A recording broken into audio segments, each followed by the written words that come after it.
Finally, the UFL kicked off this past weekend. It was a pretty fun time in my humble opinion. UFL took what was great about both the USFL and XFL and showed them off. Play on the field seemed to be at a higher level, with the total amount of players being 800 this year compared to 1,600 players between the two leagues last year. But will this league have the staying power? And should you tune in? Stay tuned to find out.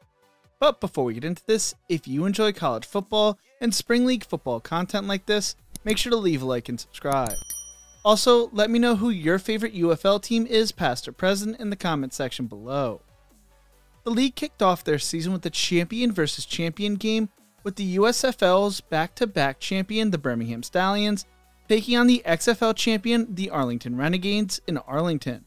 To many spring league followers, surprises, the Birmingham Stallions quarterback Jamar Smith would enter the season as third-string quarterback for his former head coach in college after missing most of last season. Instead, the Stallions decided to start their third quarterback in as many years, with former third-round NFL draft pick and former Ole Miss star Matt Corral winning the starting job and being backed up by former Nebraska and Kansas State quarterback Adrian Martinez. Arlington was led by Luis Perez, who was traded to Arlington halfway through last season, which resulted in the Renegades' season turning around, leading to their run to the XFL title. At first, it looked like Perez had picked up right where he had left off, as he would start off completing his first 6 passes, and Arlington would take an 11-3 lead as the first half started to come to an end. Corral seemed to struggle at first, and Martinez would come in and spark the offense before getting hurt, but with 10 seconds left and 0 timeouts, the Stallions looked dead in the water, as many expected them to attempt a 56-yard field goal. Instead, head coach Skip Holtz would take a risk as Matt Corral connected with Deion Kane for a 39-yard touchdown with 3 seconds left in the half, and Pearson would go over the top to tie the game on the 2-point conversion. From there, the Stallions' offense would catch fire, and the defense shut the Renegades' offense down throughout the second half. The Stallions thrived on third down no matter the distance throughout the second half, and Corral would begin to show why he was a former third-round pick, as they would cruise to a 27-14 win to start the season 1-0. The most impressive thing is how in the fourth quarter the Stallions held the ball for nearly the last 9 minutes to ice the game, running down the clock for 8 minutes and 16 seconds. The Stallions finished with over 409 yards of offense, with Corral throwing for 201 yards, a touchdown and a fluky interception, while CJ Marable rushed for 67 yards and a touchdown on the ground. Dallas, on the other hand, finished with 269 total yards behind Perez's 214 passing yards, touchdown and interception, which would lead to Birmingham's 8-minute drive to ice the game. Arlington's problem was they really couldn't get the run game going like Birmingham, and let Birmingham go 8 for 12 on third downs. A fun way to start the season and a game filled with high-quality football. The second game on Saturday would be between the St. Louis Battlehawks versus the Michigan Panthers, which was being played at Ford Field in Detroit. The Battlehawks entered the game as 6.5-point favorites, and many expected St. Louis to run away with this game, as they were one of the strongest teams in the XFL last year, and not much was expected from Michigan and quarterback E.J. Perry. Yet Michigan's defense would be ferocious throughout the first half, making former Alabama star quarterback and career NFL backup A.J. McCarron feel uncomfortable throughout the day. Yet the Panthers would not capitalize on their strong defensive performance, as Perry would throw 2 interceptions, including 1 freak interception in the end zone. St. Louis would get the first score of the season when they drilled a field goal as time expired during the first half to go into half up 3-0. At first, St. Louis was held to 111 yards, while the Panthers were held to 98 yards. McCarron had 79 passing yards, while Perry had 70 passing yards and 2 interceptions. Hakeem Butler would make an amazing catch to open up the second half, but was still not enough for the first down, and the Battlehawks would need to punt opening up the half. Michigan would drive down the field on an 8-play 93-yard drive to take a 7-3 lead halfway through the third quarter. St. Louis would take the lead going up 9-7 with just under 8 minutes left in the fourth quarter. E.J. Perry and Michigan would respond with a strong ground game and scored to take the lead back with just under 5 minutes left in the fourth quarter. The Battlehawks would fight back and take the lead, scoring a touchdown with 49 seconds left and converting on the 1-point conversion to take a 1-point lead 16-15. The Panthers would need to drive down the field with 0 timeouts and 49 seconds left. That they would, and Jake Bates, who had not kicked since high school and was a soccer player at Central Arkansas and kickoff specialist at Arkansas, would come on to attempt a 64-yard field goal. He would drill the kick at first, but St. Louis would ice him. On the second attempt, he would drill it again, and Michigan would upset St. Louis 18-16, shocking the Spring League world. Bates would have been good from 70 yards. What an amazing first day of the season for the UFL. Easter Sunday would kick off with a matchup between the DC Defenders and San Antonio Brahmas, with DC entering the game as 4.5-point favorites. Heading into the game, DC was tied with Birmingham and St. Louis as the favorites to win the league. San Antonio was an interesting team entering the year, as they had the old Houston Roughnecks coaching staff and a new roster. Chase Garbers looked great on San Antonio's opening drive, as their Brahmas would convert on 2 fourth downs and scored a touchdown on a drive that took just under 6 minutes off the clock to take a 7-0 lead. DC would go 3 and out to start the season. Mental mistakes would lead to DC only being able to get a field goal on their second drive, to go into the second quarter down 7-3. San Antonio continued to shred the DC defense, capping a 4-minute, 8-play, 54-yard drive with another touchdown to take a 14-3 lead. DC would respond with a field goal once again after some questionable officiating, with a little over 6 minutes left in the first half.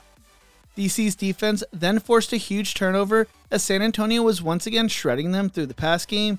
After recovering the fumble, DC could only get a field goal out of it. DC would get burned on a fake field goal that resulted in a 40-yard touchdown pass to San Antonio's center. At half, San Antonio had 219 total yards, with Chase Garbers going 16 for 21 for 138 yards and 2 touchdowns, while DC only had 96 total yards and Teamu completing 14 of the 16 passes for 83 yards. It looked like halfway through the fourth quarter, DC had come back and could have possibly tied it. That was until right tackle Gene DeLance was ejected for spitting on another player. On top of that, Wade Phillips challenged whether DeLance had false started, which he obviously did. I don't know how the refs didn't catch it live because it was pretty blatant. But this not only wiped the touchdown off the board, but resulted in 20 yards worth of penalty yards. Then Jordan Teamu would get hurt on the very next play. San Antonio would be called for taunting, giving DC a fresh set of downs. DeAndre Francois would come in for one play and Teamu would return and throw a pick that was returned to the 6-yard line. San Antonio would score to take a 27-12 lead, meaning the penalties by DeLance resulted in a 14-17 flip in points and caused the left tackle to play right tackle for the rest of the game for the defenders. From there, DC would just collapse. 76-year-old head coach Wade Phillips and his San Antonio Brahmas would get their first win of the season. This was the first game of the season where some things felt sloppy. The officials struggled throughout, especially with communication, and ESPN just kept plugging ESPN bets throughout, which just felt a little over the top. Like, I'm fine mentioning the over-unders and betting lines like once or twice a game because it's a big part of the league, which was done with the Fox broadcast. But ESPN just plugged their betting service every drive throughout the game and started to become distracting. In the second game of the day, the Memphis Showboats traveled to Houston to take on the Houston Roughnecks. Memphis entered the game as 1-point favorites led by quarterback Case Cookus, while the Roughnecks were led by Jarrett Garantano. Memphis would open up the game with a field goal to take a 3-0 lead. Memphis would then force a turnover, returning the fumble for a touchdown to take a 9-0 lead. With 6:57 left, Cookus would connect with Sage Surratt for a touchdown with some toe-touching magic to take a 15-0 lead. Houston would get their first points with a 1:52 left in the half when they would drill a field goal to make it 15-3. At half, Cookus had 154 passing yards and 1 touchdown, while Garantano was 8 for 11 for 65 yards. Things would only get worse for Houston as they would have their punt blocked, giving Memphis great field possession for their first possession of the second half. But then Reuben Foster would get Houston the ball right back when he picked off Cookus. Reed Snett would take over for Garantano at quarterback for a drive, but Garantano would take back over at quarterback, and with 13:45 left, the Roughnecks would kick a field goal after a controversial call to make it a 15-6 score. Memphis would respond with a field goal of their own, with 8:44 left, making it a 2-score game and going up 18-6. With just under 7 minutes left, Houston and Memphis would play hot potato by each fumbling the ball. The Roughnecks would make it interesting when Garantano would score on a QB sneak. They would go for 3 to make it a field goal game and failed with 5:29 left in the fourth. Houston thought they had gotten a crucial stop with a missed field goal, but they would be found to be offsides, giving Memphis the ball back. Houston would get the stop once again that they needed, but would muff the punt with Memphis recovering the ball and in the game that way. Just brutal. This was a pretty fun game to watch, and the ESPN Bets promo was way less noticeable, if even non-existent. The officiating in this game also did not feel very distracting either, although there were a lot of penalties. Overall, week 1 of the UFL was a lot of fun this week, and I'm excited for the rest of the season. So the play was great and worth watching, but is the league going to be sustainable? Well, 2 of the most important factors will be TV ratings and attendance. When it came to attendance for the Birmingham Stallions versus Arlington Renegades game, Arlington saw 14,153 people in attendance, which was up 17.5% from last year's opening game and up 10.4% from the highest attended game last year. The Michigan Panthers would have an opening day attendance of 9,444, which was consistent with what was believed to be the attendance last year for opening day. But attendance dropped for the Panthers and the Philadelphia Stars, who were playing at Ford Field last year throughout the season. USFL did not release attendance numbers last year, so I cannot say what the percentage changes are. For the San Antonio DC game, a game mind you played on Easter Day at 11 a.m. local time, they saw an attendance of 13,164, which was 11,081 less fans than they saw during their season opener last year that was played on February 19th, 2023, which was not Easter Sunday. The attendance compared to the rest of their 2023 season was comparable to this week's turnout, and if you take away the 24,245 person attendance from week 1 last year, which brought their average attendance to 14,983, when you take that outlier out, they averaged 12,667 fans for their other 4 games, meaning this week's game was a 4% increase in fan attendance. Although it looked like way more on TV, the Roughnecks versus Memphis Showboat game down in Houston would only have 9,157 people in attendance, which was a 28.3% drop-off from their opening game last year against the Orlando Guardians. Once again, it was Easter Sunday in the middle of the afternoon. Attendance overall would be 45,918 for this week's games, which was an average attendance of 11,480 fans per game. Comparing that to the XFL's attendances for week 1 of last season, that is a 25% drop-off in attendance. USFL never announced their attendance numbers, so I don't have any numbers to compare that to. When you compare it to Easter week of the XFL season of last year, you take away St. Louis as the outlier, who had almost 36,000 fans in attendance last year, when the XFL averaged 10,635 fans across the 3 other games last year during Easter, which marks this as an 8% increase in fan attendance overall. Not perfect math, but I am curious to see what attendance numbers end up being on a non-holiday weekend. I wanted to include the television numbers in this video, but they had not been released by the time of recording this video. Once they are released, I will add them to the description. So can the league survive? Honestly, I think they can survive as long as they continue to stay in their lane as a developmental league for the NFL and continue playing football in the spring. In the United States, football is king, and time again, Americans have shown they will watch any type of football. To my understanding, there also seems to be major money involved in the league. The reason the Tampa Bay Bandits moved to Memphis was due to the owners of FedEx wanting a team in the city.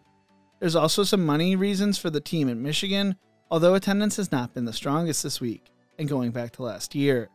The league also has their own television deals with Fox and ESPN, and Fox is a part owner of the league, meaning they will be committed to putting the games front and center when they can. I think there's a lot of positive signs for the UFL surviving past this year.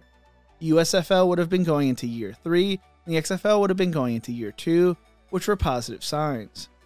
If you are a fan of football or want to watch a sporting event that is not the MLB, NBA, or NHL, I would definitely give the UFL a shot. Don't expect NFL quality level of play, but expect hard-nosed football with players fighting to extend their careers, and innovative football as well. I mean, the NFL just adopted the old XFL kickoff. I will always be slightly biased and hopeful since I have covered these leagues for years now, but I will always be realistic about it.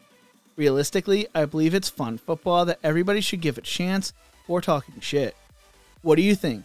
Will the UFL survive, and are you watching the games? Let me know in the comment section below. If you enjoyed this video, make sure to check out one of my other videos YouTube thinks you will love right here. Don't forget to leave a like and subscribe. Thank you so much for watching, and as always, remember to embrace the grind.